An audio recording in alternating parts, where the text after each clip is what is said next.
Isso, tá perfeito. Né? Boa noite. Estou muito feliz com esse momento. Estou muito feliz também porque esse tema trouxe muita gente para a página, né? Teve mais de 10 pessoas acessando a página para poder fazer parte desse momento aqui. Eu estou vendo aqui alguns ex-alunos meus, que felicidade, a Verônica, o Rafael, olha só, gente, que legal, muito bom. Carol, Andressa, bom demais, gente, sejam bem-vindas. Eu vou contar um pouquinho de como que surgiu a ideia, né, Rita, para eles entenderem. Então, eu sou estudante de psicologia, estou no 6º período da EMEPAC aqui em Araguari, e esse ano fui privilegiada em conhecer a professora Rita, que é a nossa professora de farmacologia, e dentro de sala de aula, a gente estava falando sobre remédios, né, sobre as vacinas, a forma de aplicação, e aí eu fiquei muito feliz de receber essas informações, porque a gente é estudante, né, da área da saúde, a gente precisa ter essas informações. Mas eu me senti muito privilegiada, porque eu sou estudante e estou tendo acesso a essas informações. E aí foi onde eu convidei a professora Rita para poder explicar melhor um pouco sobre isso, né, Rita?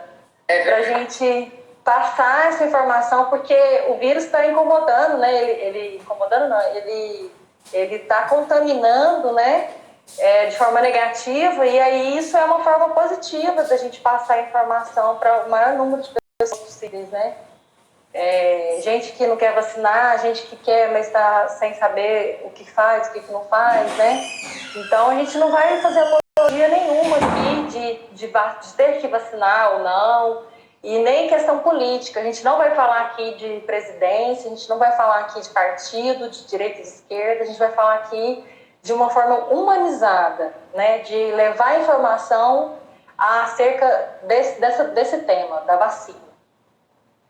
E aí agora eu vou convidar a professora Rita para falar um pouquinho da sua experiência, né, que tem pouco tempo, né, médio tempo, né, que mora aqui na nossa cidade de Araguari, contar um pouquinho da sua história, e aí logo a gente vai fazer um apanhado geral sobre vacina, e no final a gente vai deixar aberto para perguntas e respostas. Isso mesmo. Antes de qualquer coisa, obrigada, Samira, pelo convite. Custou um pouquinho ela me convencer, porque professora, as coisas que você falou esclareceram tanto, eu estava com tanto medo, tão receosa com relação à vacina, me ajudou tanto. E vamos fazer uma live. Eu falei, nossa, Samira, tem coisa demais na internet a respeito disso. O programa está sendo excesso de informação. Ela, não, professora, mas você falou de um jeito tão claro, isso aqui. Aí, ela me convenceu. Eu falei, bom, eu tenho um viés, né, de ser da área, né, de farmacologia e tudo, então o meu mundo é cercado por essas informações. Agora, aí eu acreditei, né, na notícia que ela me trouxe de que esse tipo de informação às vezes não é tão clara assim. Eu resolvi trazer, né, algumas informações para contar para vocês, no geral, a respeito da vacina contra o Covid. Vai ser uma conversa assim, bem à vontade, bem solta. O meu foco aqui, maior de tudo, é para pessoas que são leigas na área da saúde, né? Então, até postei algumas chamadas falando, olha, pessoal, divulguem para outras pessoas, né? Eu estou vendo, felizmente, muitos ex-alunos aí, eu fico muito feliz de vê-los, né? E aí, quem sabe, né, com a forma até de eu explicar, vocês também consigam se inspirar para poder trazer um pouco mais de tranquilidade, né, para os nossos pacientes, nossos amigos, familiares a respeito desse tema. Samira me pediu para eu fazer uma apresentaçãozinha sobre mim, né? Bom, eu sou farmacêutica, eu tenho mestrado em farmacologia pela USP de Ribeirão Preto, tenho experiência de trabalhar com pesquisa científica nos Estados Unidos por 3 anos, eu trabalhei com a parte de neurociências lá, já faz um tempo. E sou professora do ensino superior e dou aula também em especialização, sou palestrante na área da saúde há mais de 20 anos. E que eu trabalho com farmacologia já tem em torno de 30 anos, né? Então faz bastante tempo. Então é algo que para mim, assim, exala pelos meus poros, o fato é esse, né? Eu não sou especialista em Covid, eu não sou especialista em vacinas, tá? A minha área de conhecimento específica é a farmacologia como um todo, né? E eu tenho especialização também em farmácia clínica. Então, além da parte farmacológica laboratorial, de experiência que eu tenho de laboratório, de pesquisa, eu tenho também esse know-how, né, de farmácia clínica. Bom, para a gente começar, eu gostaria aqui de trazer algumas informações para vocês. Com relação a gente estar padronizando linguagem, para vocês saberem exatamente o que eu estou falando, né? Eu sempre procuro fazer isso, né? Então, gente, quando eu falar SARS-CoV-2 ou quando eu falar novo coronavírus, eu estou me referindo ao vírus causador da doença, tá? Então, eu estou imaginando o vírusinho lá entrando no organismo da pessoa ou suspenso no ar, coisa assim. E Covid-19 é a doença, tá? É a doença que esse vírus causa, ok? Uma outra coisa que eu preciso pontuar aqui também é que eu não tenho nenhum conflito de interesse nessa área que eu vou estar falando para vocês, tá? Então, eu não tenho vínculo com nenhuma empresa que possa se beneficiar do que eu vou colocar aqui. Também estou falando tudo aqui enquanto eu, pessoa física mesmo, não estou representando nenhuma entidade, nenhuma instituição, tá? Bom, inicialmente eu gostaria de falar com vocês a respeito da gravidade da situação que a gente está enfrentando no momento, né, com relação a essa pandemia. E eu me lembro sempre que o meu marido fica sempre procurando estatísticas e tal, ele gosta dessas coisas, ele é administrador de empresas, e ele está sempre olhando as estatísticas dos boletins de Covid e tal, né? E sempre calculando quantos que morreram, e aí ele fica tentando saber se foi pro Covid ou não foi, para ver se houve aumento ou não houve aumento da taxa de mortalidade, sabe? Inspirada nessa inquietude dele, para essa live eu resolvi fazer uns levantamentos numéricos a respeito da Covid-19, para a gente ter uma dimensão do tamanho disso, porque os números são tão imensos que às vezes eu tenho dificuldade para poder ter uma noção do que eles representam, né? Então, um questionamento que muitas pessoas trazem é se... Eu já ouvi muita gente falando na internet, mas o povo agora só morre de Covid? Né? Será? Só morre de Covid? Né? Então, a primeira pergunta seria, será que teve aumento da mortalidade, né, nesse ano de pandemia? Será que realmente está morrendo mais gente? Ou isso é papo furado? Né? Então, o primeiro mito que eu gostaria de estar desconstruindo, né, e dando aqui elementos para vocês até fazerem uma argumentação, né? Então, vejam, a média histórica de aumento da taxa de óbitos, de mortalidade no Brasil, de um ano para outro, é 1,9%.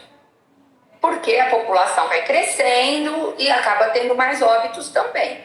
Então, de ano para ano, a média é aumentar 1,9% de óbitos, né? De 2019 para 2020, houve um aumento de 8,9% da mortalidade, tá? Então, quer dizer, bruto, houve 7% a mais de morte do que deveria ter ocorrido. Isso representa 104 mil óbitos. 104 mil óbitos. Que foram atribuídos aos óbitos pela Covid em 2020, isso falando de 2020, seriam 203 mil óbitos, aproximadamente.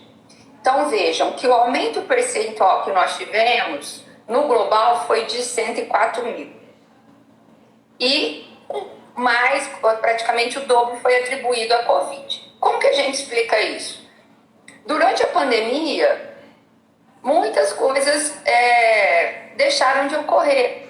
Então, diminuiu, por exemplo, taxa de morte por acidentes automotivos, né? Acidente de trabalho,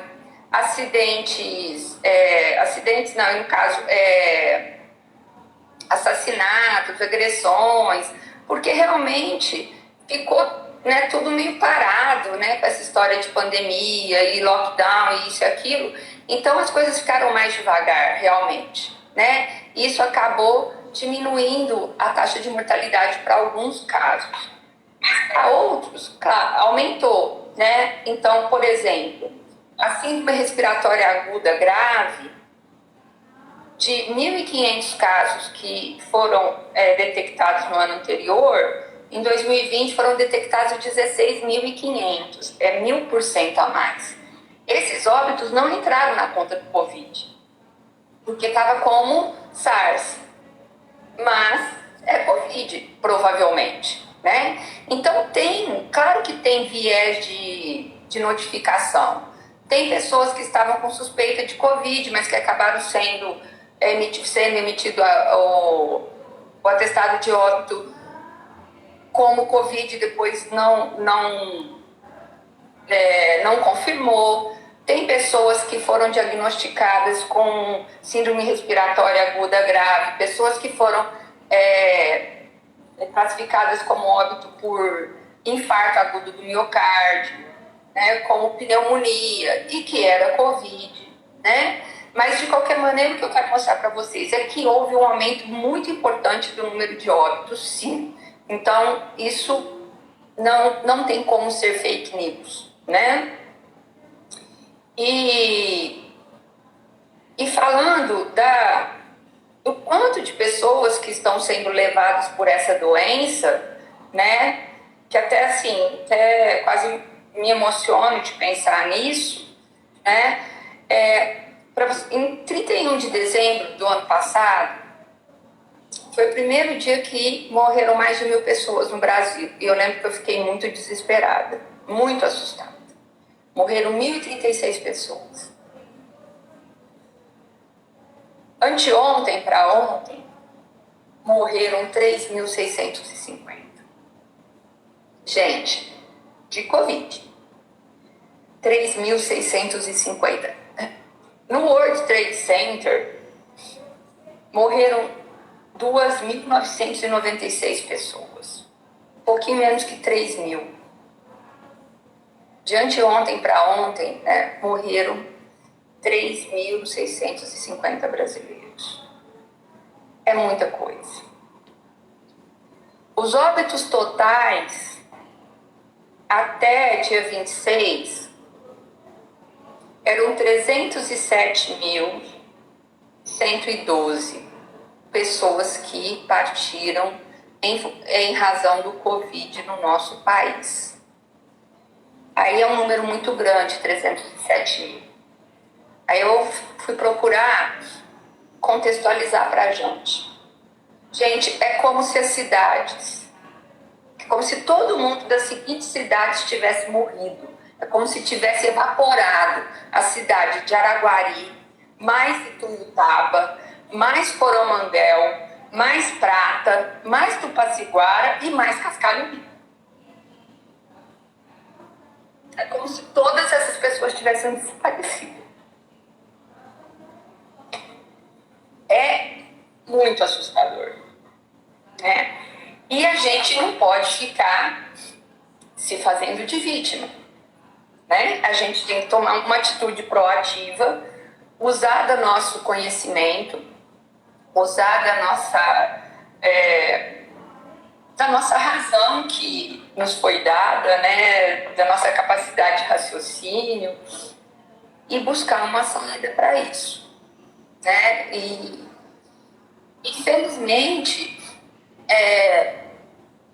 o mundo inteiro está mobilizado para encontrar a saída para a Covid. Então, por isso que as coisas têm acontecido tão rápidas em termos de soluções com as vacinas, tá? Eu vou explicar para vocês entenderem como uma vacina, como qualquer medicamento, na verdade, é desenvolvido.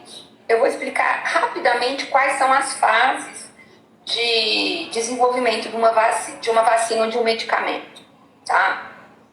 Então, inicialmente, a gente tem a pesquisa básica e aplicada, que vai tentar descobrir a molécula, né? No caso da Covid, entender qual que era o vírus, como que ele era, né? Quais as características dele e tal. E depois a gente tem a pesquisa pré-clínica, que uma vez desenvolvida em uma vacina, lá na pesquisa básica, a gente tem as pesquisas pré-clínicas que vão testar essa vacina em células, então in vitro, em culturas de células, e em vivo em animais, para poder a gente garantir a eficácia, a mínima segurança desse produto. Uma vez que deu tudo certo nos animais, aí a gente vai ter 3 fases de pesquisa clínica, que é pesquisa em humanos.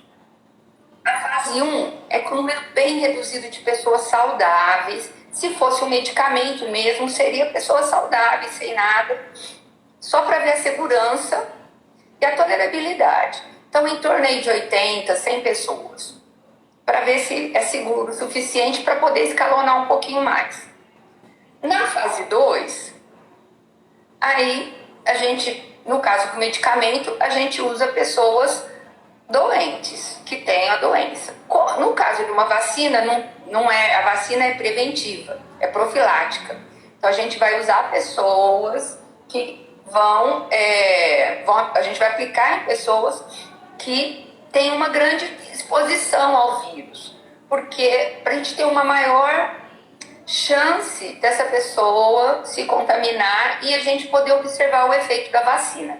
Então, em que pessoas foram feitos esses testes? Geralmente em profissionais da área da saúde. Aqui no Brasil foi feito em profissionais da área da saúde, que são as pessoas mais expostas ao vírus. Então, a gente conseguiria detectar mais rapidamente o benefício da vacina, por causa da alta taxa de exposição. E assim foi feito, né? Então, aí com algumas centenas de pessoas, faço os testes para avaliar aí a imunogenicidade da vacina, dar uma ajustada na dose, observar ainda a segurança, né? Então, essa é a fase 2. Os testes de fase 3, aí são enormes. Para medicamentos comuns, geralmente são alguns poucos milhares de pessoas, de voluntários. Tudo isso, gente, é voluntário, que assina, que aceita participar desses estudos. Então, na fase 3, aí nós temos algumas milhares de pessoas que vão ser divididos de maneira totalmente aleatória em 2 grupos. Um grupo que é o grupo controle, que vai tomar uma injeção de mentirinha, e um outro que é o grupo teste, que vai tomar realmente a vacina que está sendo analisada. Se fosse um medicamento, só para a gente fazer um paralelo, nós poderíamos comparar um medicamento que a gente já sabe que é eficaz com o que a gente ainda está pesquisando, tá? Então, medicamento, a gente geralmente faz o teste de, por exemplo, antihipertensivo. Um antihipertensivo que já está sendo muito usado, com um antihipertensivo novo, para ver se o novo é melhor ou menos tão bom quanto o antigo. Para a vacina, como é profilático, a gente usa o placebo mesmo, né? Que é uma injeção sem conter nada. Eu até tenho uma prima em Ribeirão Preto que foi voluntária e que tomou nada. E depois ela falou assim, achando que eu estava protegida, né? Para vocês verem como são as coisas, né? Felizmente ela não pegou, mas ela não estava protegida pela vacina porque era placebo. Aí tá. Aí faço esses testes e aí então a gente vai avaliar se há uma segurança, continua segurança e também a eficácia real, né? Que são esses estudos de fase 3 que foram anunciados há algum tempo pela Agência de Vigilância Sanitária, Anvisa, que é o órgão brasileiro, o órgão federal que fiscaliza todos os medicamentos, alimentos e faz todo o controle desses produtos no nosso país. Então, nessa situação, duas vacinas foram autorizadas no Brasil. A Coronavac, que era da empresa Sinovac, da China, em parceria com o Butantan, e a vacina da AstraZeneca, em parceria com a Oxford Universidade, e aqui no Brasil, em parceria com a Fiocruz. Né? Essas duas foram as primeiras autorizadas de serem usadas. Esse uso era emergencial, né? Porque tudo foi feito muito rápido, mas, gente, esse muito rápido, precisa ficar claro para vocês que também não foi porque foi feito muito rápido, foi mal feito. É um esforço conjunto de países, de instituições, de um know-how que a gente já tem. Por exemplo, o Butantan e a Fiocruz são experts em vacina. Então, a gente não saiu do zero. Já tem todo o know-how. Então, não é um medicamento totalmente novo. A gente já tem muito conhecimento a respeito disso. E, muitas vezes, o que se fez era já estar fazendo a fase 1 e fase 2 junto, já ia, sabe, meio que juntando, acelerando. É muito difícil. A fase que mais demora é a fase 3, normalmente, no estudo dos medicamentos, porque é difícil de recrutar voluntários. Né? E no caso da vacina não foi difícil, foi muito rápido. A Coronavac aqui no Brasil, os voluntários foram profissionais da área de saúde em vários hospitais universitários. Rapidinho eles conseguiram recrutar mais de 12 mil pessoas, porque aí, como é tratamento profilático, tem que ser um número muito grande para a gente conseguir pegar a casuística da infecção, porque eu tenho que ter 2 grupos muito grandes para ocorrer infecção em algumas pessoas, que a gente sabe que vai ocorrer mesmo, e tentar ver se realmente aquela vacina protegeu, tá?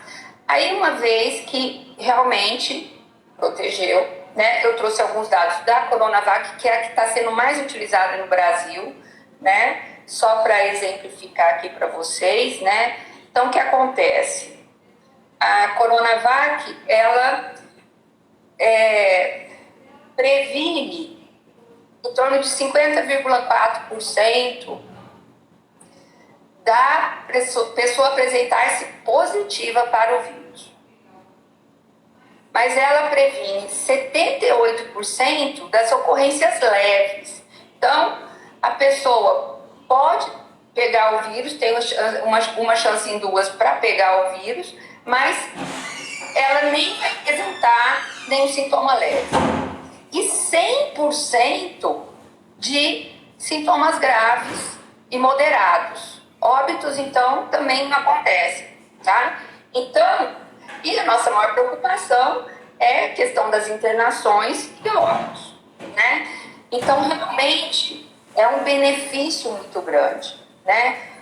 E por que a gente precisa, além dessa questão do número de óbitos que está ocorrendo, por que né, tanta gente apela para a questão das pessoas terem um senso de coletividade, de fazerem também essa vacinação pensando na comunidade como um todo?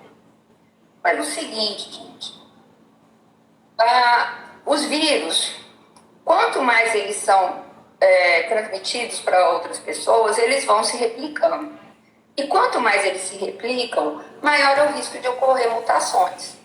Então, no caso lá de Manaus, que surgiu aquela cepa P1, que é muito mais contagiosa do que a original. Por que aconteceu tanto? Porque lá o índice de contágio estava imenso. Então, o vírus vai replicando. E as mutações ocorrem. São erros comuns de ocorrer na hora de fazer a divisão celular. Só que algumas mutações vão ser úteis, outras não. Agora, para calhar de ter uma mutação útil, tem que ter muitas mutações. E isso vai acontecer se houver muita transmissão. Então, se houver muita transmissão, a chance de surgirem mutações que tragam benefício evolutivo para o vírus fica grande. Então, por isso que a gente tem que agir como realmente como um grupo unido para poder até mesmo proteger aquelas pessoas que talvez não possam tomar vacina, porque existem contraindicações, né? Por exemplo, até o momento as vacinas são contraindicadas para crianças, e a gente sabe que até o ano passado o Covid-19 não cometia crianças, muito raramente, mas agora estão surgindo casos e mais casos de crianças com Covid grave e até necessidade de intubação e óbito de crianças. E de início, como a gente não tem evidência da segurança da vacina em crianças, então vejam, é um cuidado que a gente tem. Não vai poder aplicar em criança logo de cara. E de repente os adultos agora que podem estar contaminando as crianças. As gestantes também no momento não devem usar, né? Porque principalmente a da Pfizer não tem muito estudo ainda mostrando, né, a segurança. Então, as gestantes é um grupo que a gente precisa cuidar com mais atenção, né? Então, evitar essa proliferação. Então, é isso, gente. E também lembrando que depois da fase 3 dos estudos, ainda tem a fase 4. Na fase 4 é quando vai para o mercado aquele medicamento, aquela vacina, e continua fazendo os estudos, porque a monitorização segue. E aí todo profissional de saúde que identificar uma reação adversa que possa ser relacionada à vacina, tem que notificar para a Anvisa. Então, o que vai acontecer? Tem muitas pessoas que tomaram a vacina, milhões de pessoas. Algumas pessoas, infelizmente, vão pegar a doença apesar de terem sido vacinadas recentemente. Por exemplo, uma pessoa pode ter sido vacinada há 2 dias e já estava contaminada com Covid. Tomou a vacina há 2 dias, mas desenvolveu a doença porque não tinha ainda a proteção. E aí, infelizmente, daqui a alguns dias, essa pessoa pode evoluir para um quadro grave de Covid e até a óbito. Mas não foi por causa da vacina. Isso ia acontecer de qualquer maneira, porque não deu tempo de ela ser protegida pela vacina. Né? No caso da Coronavac, a gente são 14 dias, no mínimo, para receber a segunda dose, mais 14 dias após a segunda dose para ter uma proteção, né? Então, demora um tempo. Também vai acontecer de algumas pessoas terem um acidente automobilístico logo depois que tomou a vacina, pensando no mundo, né? De ter um infarto agudo do miocárdio.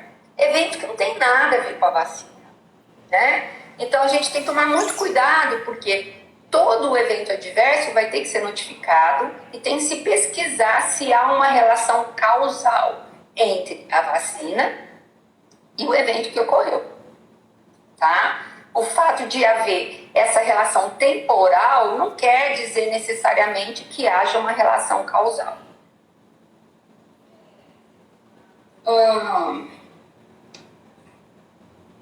Que mais?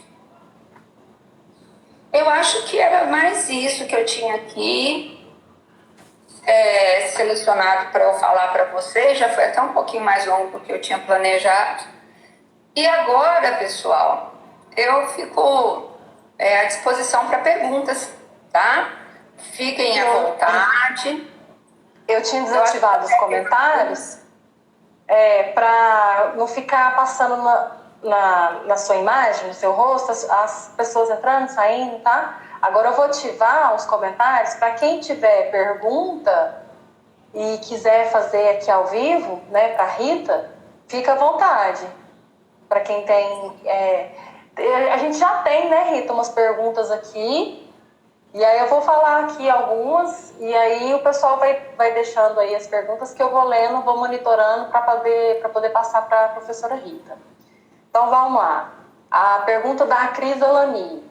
Meu tio é super alérgico a produtos de higiene, produtos de limpeza, fumaça, entre outras coisas. Ele pode tomar vacina? Então, Aí tem outra coisa aqui. Um médico disse que é perigoso, uma vez que a vacina deveria ser aplicada no hospital, porque pode ser que ele aconteça, né, de ter um choque anafilático. Isso procede? Então, sim, pode acontecer com qualquer pessoa, na verdade. Mas a primeira coisa que eu perguntaria a esse senhor é se ele já tomou outras vacinas na vida. E se ele tem histórico de choque anafilático.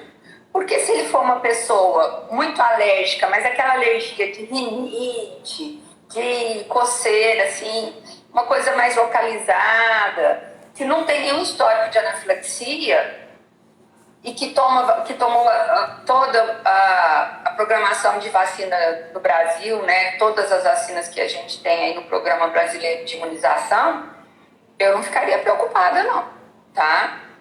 E provavelmente, se ele tivesse caso de anafilaxia, ela teria comentado, né? Então, eu acredito que não é tão grave assim. Se for só uma alergia mesmo, comunzinha, não tem aí maiores consequências. A segunda pergunta é: a vacina apresenta algum risco para transplantados de medula? Pergunta da Amanda. Então, depende da vacina, tá? Porque existem vacinas que são vacinas... como que é o termo que eles usam? Vacinas inativadas e vacinas atenuadas. Do vírus inativado e do vírus atenuado. Existem outros também, né? Com RNA e tal. Tem várias tecnologias. Mas falando do vírus inteiro, existem vacinas inativadas e atenuadas. A Coronavac, ela é inativada. Então, o que acontece?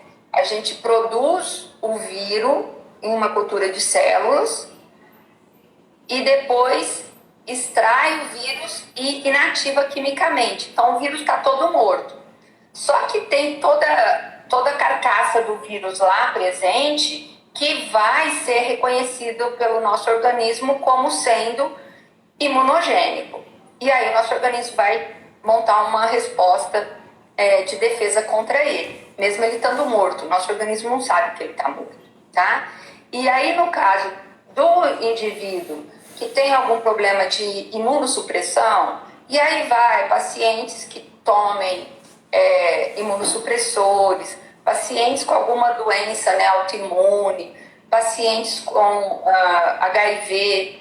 Esses pacientes, eles podem tomar vacina inativada com tranquilidade, tá? O único detalhe é que talvez eles não montem uma resposta imunológica contra a vacina tão robusta quanto uma pessoa sem problema.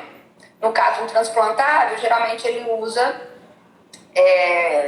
imunossupressor. Então, acaba que a resposta imune dele não vai ser tão robusta, tá? Mas, e no caso de vacina que seja atenuada, que o vírus está lá, assim, meio abobado, mas ainda está viável, aí não é indicado para pessoas que tenham imunodeficiência, tá? A Coronavac não tem problema porque ela é inativada.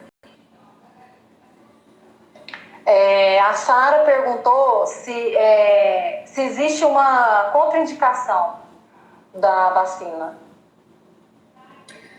Existe, então. As contraindicações são mais no sentido que a gente ainda não conhece, tá? Então, seria contraindicado no momento para crianças, tá? As vacinas que estão aí. Isso pode variar, tá, gente? Porque tem 260 vacinas sendo estudadas e 11 autorizadas no mundo. Então, varia bastante. Mas, no geral, para crianças, para gestantes e para pessoas que tenham alergia a algum componente. Aí teria que ver o componente específico da vacina. Que no caso aí da Coronavac, ela só tem alguns sais que vão atuar agindo sobre ajuste de pH, viscosidade, então são muito, muito insignificantes. Não tem nenhuma substância muito imunogênica. Tá? Então seria mais isso. Crianças e gestantes, que ainda não está bem claro aí a segurança. A Larissa tinha perguntado exatamente isso. Lactantes podem tomar vacina? Aí você já respondeu essa, né? Então, lactantes são as que estão amamentando, né? Sinceramente, eu teria que pesquisar para ver, eu não tenho certeza, Samira. Porque lactante pode ser que seja incorporado ou não no leite e tal. Mas no caso da vacina que é inativada, né, da Coronavac, mesmo que chegue no bebê, eu acredito que não vai ter problema nenhum, tá? Agora, eu estou vendo aqui, Samira, não sei se tem mais questões, mas eu estou vendo a Carol Tessari. Oi, minha querida, faz só uns 15 anos que eu não vejo ao vivo, mas sempre estou vendo ela lá no norte do Brasil, trabalhando com muita intensidade, uma empresa linda, com um monte de funcionários, morro de orgulho. E ela está pedindo para eu falar um pouquinho sobre a vacina da AstraZeneca, tá? Então, deixa eu ver aqui, eu fiz algumas anotações sobre ela. Bom, ela é um vetor viral não replicante, tá? Então, o que isso quer dizer? É que é um vírus que não é infeccioso para o ser humano, que eles colocam, então, um pedaço da proteína do SARS-CoV-2 e administra na pessoa, a pessoa vai desenvolver uma resposta imune contra aquele fragmento que está inserido lá naquele outro vírus, tá? Então, é um pedaço do SARS-CoV-2 no outro vírus que é apresentado ao nosso sistema imunológico. Então, ela é muito segura, porque não tem nenhum risco de causar uma infecção, porque é só um pedacinho do vírus que realmente está lá. Ela já tem o registro definitivo no Brasil, desde o dia 12 agora desse mês. Ela está sendo usada em vários países. E teve um problema, que eu não sei se é isso que também que a Carol está assim meio perguntando, que teve um problema que essa vacina que no final do ano passado aconteceu um óbito de um voluntário para a vacina e suspenderam a pesquisa e, na verdade, acabou que era suicídio, né, a causa-morte. E também, lá na Europa agora, no começo desse ano, foram notificados 15 casos de trombose venosa profunda e 22 casos de embolia pulmonar por causa dessa vacina da AstraZeneca, tá?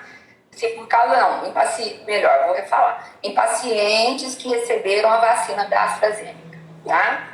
Só que em toda a Europa e também o México, e Paquistão, que é a Índia, que essa vacina da AstraZeneca está sendo usada, então uma população muito grande desses países, 17 milhões de pessoas haviam sido já imunizadas. 17 milhões.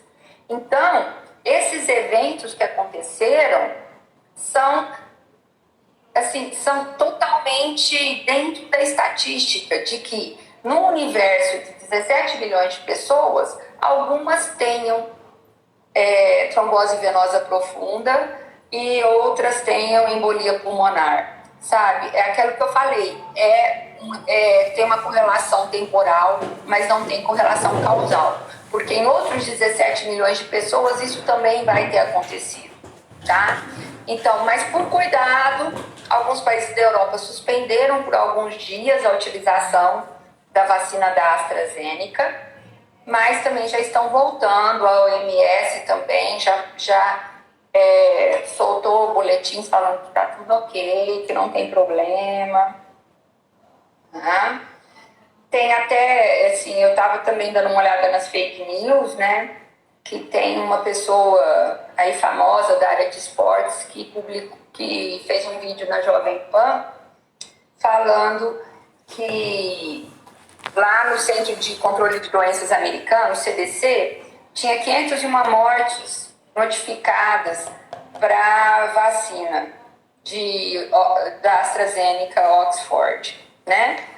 O que acontece? É a mesma coisa, tá usando um monte da vacina. Tudo que acontecer, as pessoas vão colocar nesse repositório de informação. Mas todas elas têm que ser pesquisadas. Então, são eventos que aconteceram. Mas que, até o momento, gente, não tem nenhum caso de óbito confirmado causado por vacina contra o SARS-CoV-2, tá? Vacina é um produto muito seguro. Apesar de, infelizmente, agora haver muita gente envolvida com o movimento antivacina e tal, mas, gente, se a gente pega a história das vacinas, o número de óbitos que era causado, por exemplo, pelo sarampo, pela varíola, o quanto de deformidades que foram causadas pela poliomielite, sabe? E a gente só pode se dar o luxo de achar que não precisa de vacina porque a gente tem as vacinas e elas são eficazes, a gente não viveu. Eu, particularmente, tive 2 amigos que tiveram poliomielite, por causa da minha idade, né? Então, eu fiz mestrado com um rapaz que fazia doutorado e ele teve poliomielite, tinha comprometimento gravíssimo de locomoção, né? Então, mas a gente acaba esquecendo, né? Historicamente, a população, como já não ocorre tanto, aí as pessoas esquecem, mas realmente, gente, o papel das vacinas é fundamental. Bom, é isso que eu tinha para comentar sobre a vacina da AstraZeneca. Chegou uma pergunta aqui do Julito Júnior. Você acredita que a vacina para o Covid terá que ser aplicada anualmente, como se fosse um reforço? Sinceramente, eu não sei. Não sei mesmo, porque a gente não tem dado nenhum que leve a crer que sim ou que não. A gente sabe que a imunidade da infecção pelo SARS-CoV-2, então quem realmente pegou a Covid-19, tem muitas pessoas que reduzem a imunidade, que perdem a capacidade de defesa de 3 a 6 meses após ter tido a doença, então ficando suscetível novamente. Mas as vacinas, elas são feitas de tal maneira que elas façam uma ativação mais robusta do sistema imunológico, né? Então, há chances de que dure mais, né? Então, eu realmente não sei. Sabe, essa Covid é tão insana que inconstante, né? Eu parei de chutar. Porque a maioria dos chutes que eu fiz, eu errei, sabe? Então, eu espero que não. Eu espero que que promova uma imunidade que dure mais tempo, né? Mas também, se não promover uma imunidade tão duradoura, a gente vai tomar todo ano, sabe o que a gente vai fazer? Vai tomar todo ano. É assim que vai ser. Para não morrer esse tanto de gente. Tem uma pergunta aqui que fala assim, quanto tempo para uma vacina ser liberada? Antigamente era 15 anos, agora é em poucos meses. Então, hoje em dia, né, na atualidade, o processo de desenvolvimento de um novo medicamento, incluindo vacina, demora em torno de 10 anos. A média é essa, né? A vacina da Pfizer, que foi a primeira a ser lançada e registrada, ela foi desenvolvida em 11 meses. 11 meses. Tá? Mas entra naquilo que eu comentei com vocês, gente. É um esforço de vários países, são consórcios de vários países, pesquisadores todos empenhados, fazendo tudo, muitas vezes simultaneamente. Enquanto um está fazendo pesquisa em cultura de célula, o outro já está fazendo em animais, sabe? Então, é uma forma de agilizar, porque muitas vezes na indústria farmacêutica, como é muito caro desenvolver um medicamento, o que se faz etapa por etapa, porque se der problema numa etapa, você para ali e tem que jogar tudo para trás fora. Mas nessa situação da pandemia, os laboratórios farmacêuticos estão arriscando mais. Então, eles já saem fazendo vários testes, já, sabe, para poder compactar esse tempo para conseguir resultados mais rápidos. Tem também um aspecto que eu falei, que conseguir voluntários para os ensaios de fase 2 e fase 3 está muito mais rápido do que para outros medicamentos. E também as agências muitas vezes levavam anos para autorizar um medicamento. Né? No caso das vacinas, eles estão fazendo essa análise em questão aí de meses, né? Meses, semanas. Então, e tendo colaboração. Então, por exemplo, se o órgão de vigilância sanitária lá da Europa, dos Estados Unidos, já avaliou e tal, aqui no Brasil o pessoal pega mais leve, aproveita os dados, não tem que começar do zero. Porque em algumas situações tem que fazer uma pesquisa também com a população brasileira, né?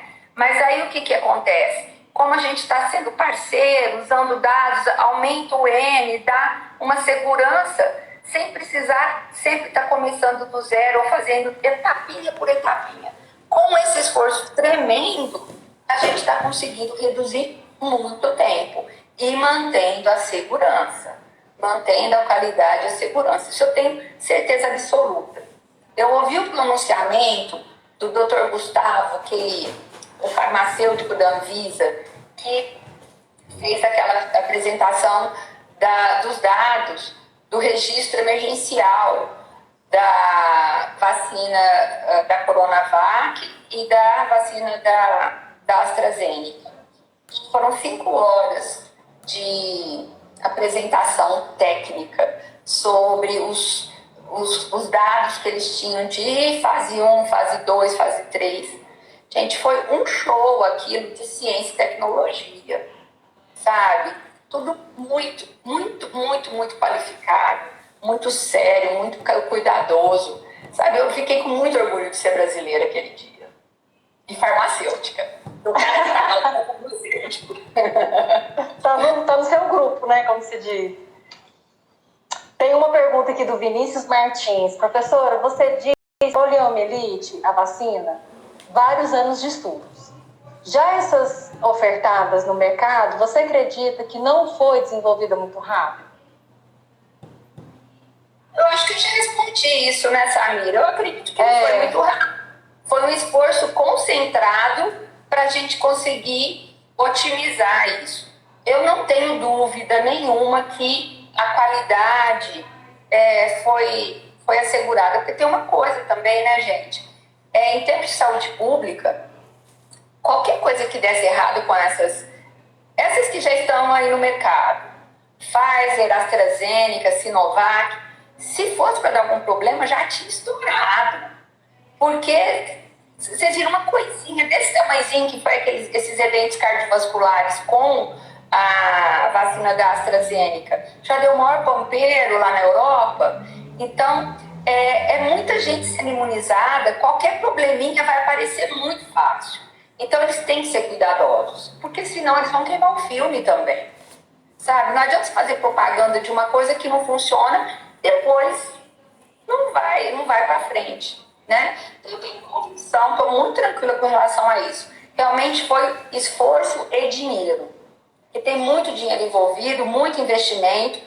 Tem também alguns conglomerados que estão até se dispondo a ressarcir algumas indústrias farmacêuticas, caso elas não consigam sucesso no desenvolvimento da vacina delas, sabe? Então tem alguns, isso eu descobri preparando aqui para a live hoje, que algumas instituições filantrópicas estão se dispondo a arcar caso haja, então caso haja caso não dê certo algum dos projetos, né? Então, vejam, a própria sociedade está tentando atenuar as perdas. Então, é uma coisa muito legal, é muito bonito de ver isso, que realmente as parcerias, né, entre diferentes pessoas, diferentes países, né, para um bem comum, está funcionando. Eu acho que é um dos ganhos aí que a gente vai ter, né, dessa experiência tão traumática que está sendo a pandemia.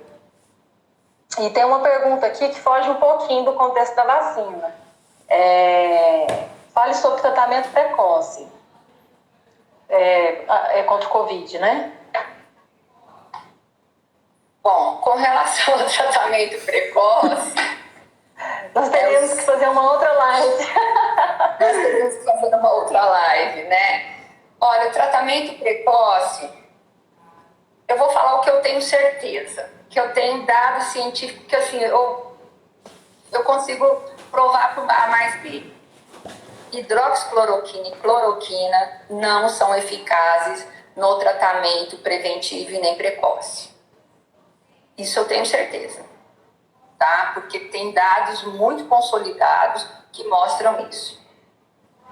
Com relação a outras abordagens, tem muitas coisas que estão sendo feitas como tratamento precoce que não tem pesquisa nenhuma, é porque a pessoa acha que vai fazer bem, né? A pessoa acha que tal coisa, que eu não vou nomear aqui, é bom para o sistema imune, vai lá e toma aquela tal coisa, mas que não tem nenhuma evidência de nenhuma correlação com nem doença viral, nem nada. Então, sabe, aí se a pessoa acredita nisso, sabe, então tá, né? Agora tem uma coisa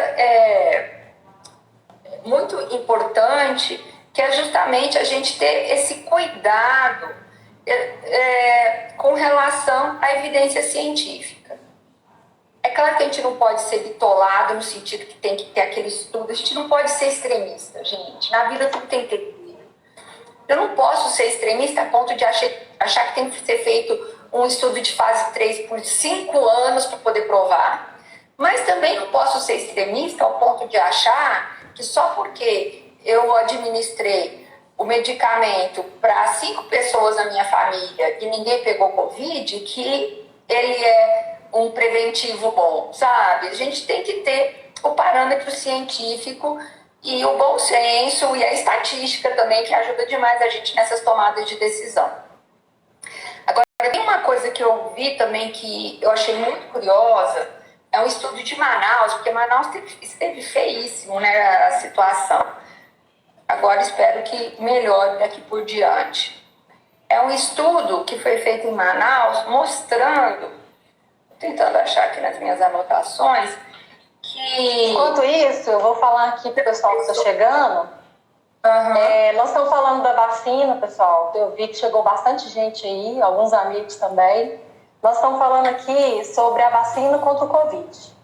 Né, a Rita é a minha professora na IMEPAC, de farmacologia, E hoje ela está aqui dedicando esse tempo, um tempo precioso, né, de todos nós, para passar informações a respeito desse tema. Então, gente que tem dúvida se toma ou não toma, por que toma, né, quais são as contraindicações, qual efeito colateral em determinada pessoa ou uma determinada condição física até. Ela já respondeu algumas perguntas aqui, então vou deixar aberto enquanto ela volta agora, né, com essa resposta. Quem quiser deixar aqui a sua pergunta, eu vou lendo, eu estou administrando as perguntas, lendo e ela vai respondendo. Fechou? Pode falar aí, Rita. Gente, é o seguinte, falando então um pouco sobre tratamento profilático. Lembrando que tratamento profilático ou preventivo, né, que é outro nome que a gente chama, é diferente de tratamento precoce, tá? O que a gente chama de tratamento profilático ou preventivo é para evitar que a pessoa se infecte. O tratamento precoce é quando a pessoa acabou de ser diagnosticada, antes de ficar ruim mesmo, já começa a fazer o tratamento, né? Então, o que eu disse até o momento é que para o precoce, não tem evidência científicas já com um número suficiente de pessoas de que realmente exista um tratamento precoce eficaz. Eu coloquei que já tem dados suficientes para a gente saber que hidroxicloroquina e cloroquina não são eficazes, tá? E os demais, tem até, né, o medicamento novo que saiu aí essa semana, informações sobre ele. Ele tem um nome até muito diferente. Cadê? Gente, alguém me ajuda depois a achar vocês aí. Para ali alguma coisa. Depois eu acho nas minhas anotações. Que saiu como sendo a cura da Covid. Gente, eles estão ainda em estudos de fase 2, nem fase 3 não é, tá? Então tem que esperar, tá? São estudos muito, muito precoces para falar que realmente vai ser a solução, tá? Mas é muito promissor. Se for mesmo o que eles estão falando, que ainda não publicaram também, são dados que foram passados de maneira extraoficial, mas se os dados que eles informaram forem realmente fidedignos, é muito promissor, vai ser lindo, tá? Mas eles têm que realmente mandar para publicação uma revista científica que vai analisar, passar por um escrutínio aí de vários cientistas para ter certeza que aquilo realmente é o que está sendo apresentado, tá? Então, isso com relação ao tratamento precoce. Com relação ao tratamento profilático, saiu então esse estudo aqui de Manaus, da Fiocruz, da Universidade do Amazonas, mostrando, gente, que pessoas que se automedicaram, não foi que o médico prescreveu tratamento preventivo, não. Pessoas que se automedicaram, decidiram que iam tomar o medicamento X, Y, Z para prevenir a Covid. Tiveram uma taxa de incidência da doença bem maior dos que não fizeram esse autotratamento preventivo, tá? Por quê? Provavelmente deu uma diferença bem significativa. Porque provavelmente a pessoa se sentiu mais confortável ao utilizar esse medicamento que ela supunha ser preventivo e acabou não se resguardando com as estratégias que são distanciamento social, utilização de máscara, lavagem de mãos, que são muito, muito importantes. Então, o que acabou? Essas pessoas que se automedicaram com tratamentos preventivos acabaram tendo maior incidência de Covid do que os que não fizeram isso. E isso a gente tem que tomar muito cuidado também quando tomar vacina, tá? Porque o que acontece? A vacina, ela é uma abordagem epidemiológica. A gente tem que pensar, na verdade, na comunidade como um ser único. e não pensar em cada indivíduo. Para que a gente consiga a chamada imunidade de rebanho, então cada um tem que fazer a sua parte, e até que a gente consiga atingir essa imunidade de rebanho, todas as pessoas têm que tomar os cuidados. Porque, supondo, se a pessoa X já tomou a vacina, ela não tomar cuidado, ela se infectar com o SARS-CoV-2, ela desenvolver a infecção levinha, porque ela está vacinada, ficou levinha, não vai acontecer nada com ela. Mas a tia dela que ainda não vacinou, o sobrinho dela que ainda não vacinou, podem pegar dela sim, porque a gente não sabe até que ponto que essa pessoa vai ser capaz de transmitir ou não. Ela pode ser apesar de não ter a doença muito forte, ela pode ser que ela transmita com a mesma ocorrência, a mesma virulência que outra pessoa que não seja vacinada.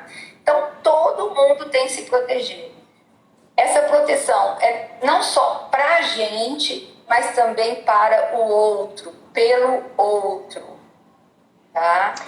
Aí a Thaís perguntou aqui que a hidroxicloroquina não tem eficácia no tratamento precoce, mas e nem preventivo. Mas em relação ao após ser contaminado, a hidroxicloroquina ela é eficaz após a pessoa ser contaminada? Não, nem preventivo nem precoce. Não tem evidência, aliás, tem evidência de que ela não é efetiva. Então, veja, é diferente não ter evidência do contrário. No caso da hidroxicloroquina e cloroquina, tem evidência do contrário, que elas não funcionam. Tá?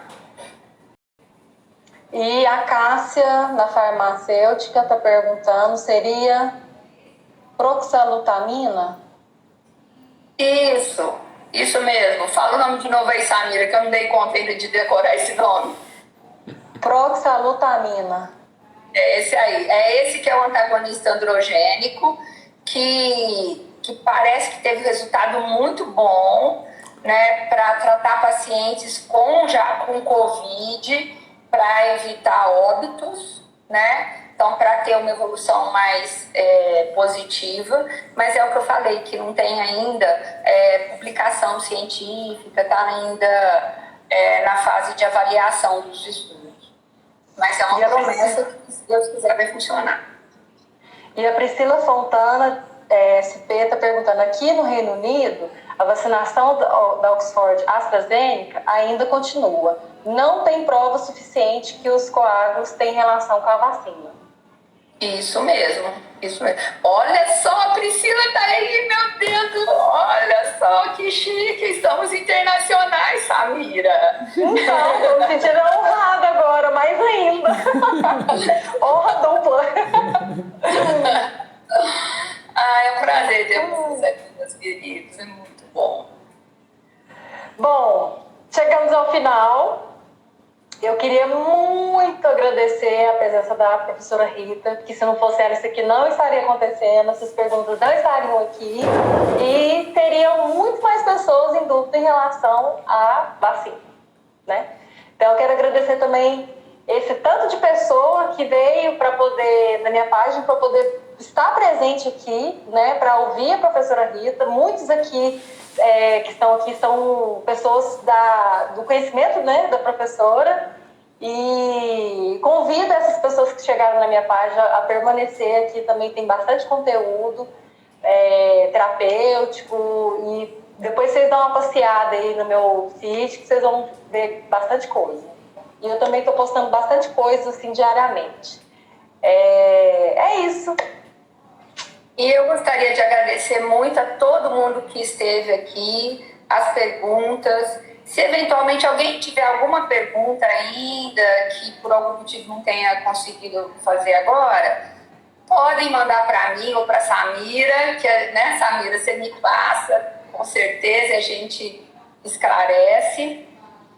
Quero agradecer muito a Samira, porque se não fosse ela, a gente também não estaria aqui. Porque, como eu disse, pessoal, no início, alguns não estavam, Foi ela que me convenceu que realmente era válido fazer essa live, que eu achava que já estava todo mundo de saco cheio de tanto ouvir de vacina, e ela me convenceu do contrário, que tinha muitas dúvidas ainda. Então, graças a ela, muito obrigada, viu, Samira, por fazer isso tudo acontecer. E, gente, um super abraço para vocês. Eu espero ter ajudado, sabe? E qualquer dúvida, estou à disposição. Eu acho essa questão da divulgação científica muito importante para o bem da nossa sociedade. E é importante, né, que a gente faça as escolhas consciente, de maneira realmente crítica e para que a gente tenha melhores resultados, né? Então vamos aí usar nossa sabedoria, né, para contornar essa crise imensa que a gente está vivendo, né, pelo bem da humanidade. Isso mesmo. Amém. Vou deixar a live salva na minha página. Para quem ainda tiver, quem assistir depois essa live, não vai ser ao vivo, e tiver dúvidas, é só deixar lá no post da live a pergunta que eu aciono a professora Rita, né? Eu menciono ela e aí ela vai ler a pergunta e vai tentar responder da melhor maneira possível. Ok? Então, bom final de semana, professora Rita. Bom final de semana a todos. Se cuidem, gente. Fica bem protegido. Vamos levar a sério isso aqui, né? Usem máscara, fiquem distantes fisicamente, né? Mantenham os 2 metros. Usem álcool gel, lavem as mãos. Não coloquem a mão no rosto. Lembrem-se disso. Não basta usar máscara, não colocar a mão no cabelo, não colocar a mão no óculos, não colocar a mão no olho, né? No olho quando estiver, né, fora de casa, tá bom? Se cuidem, fiquem bem. Tchau. Um beijo a todos, até mais.